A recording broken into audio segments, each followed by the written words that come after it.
चालत्या रेल्वेतून पडलेल्या जखमी प्रवाशाला रेल्वे सुरक्षा बलाच्या कर्मचाऱ्यांची मदत। शेगाव शहरातील आज दिनांक 6 जून रोजी आज पहाटे रेल्वे मार्गालगत एक व्यक्ती चालत्या रेल्वेतून पडून जखमी अवस्थेत असल्याची माहिती मिळताच रेल्वे सुरक्षा बल व शासकीय रेल्वे पोलिसांनी तात्काळ घटनास्थळी धाव घेत मदत कार्य केले। सकाळी सुमारे 5:30 वाजेच्या दरम्यान ही घटना घडली।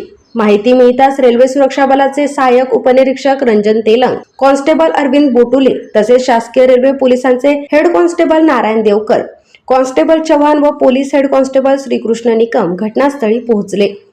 घटनास्थळी पाहणी करून जखमी व्यक्तीला तातडीने वैद्यकीय मदत मिळावी यासाठी सहाय्यक उपनिरीक्षक रंजन तेलंग यांनी प्रसंगावधान राखत त्याला सरकारी रुग्णालयात दाखल केले। जखमीचे नाव विकी रमेश वंतडस, वय 34 वर्ष, राहणार दापकी रोड, अकोला असे असून तो घरी परत जात असताना रेल्वेतून पडल्याचे त्याने सांगितले।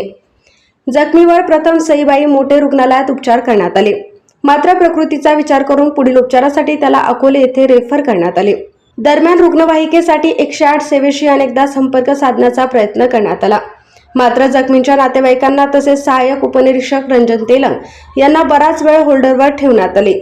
त्यानंतर सकाळी 8:30 वाजण्यापूर्वी रुग्णवाहिकेवरील डॉक्टर उपलब्ध नसल्याची माहिती देण्यात आली।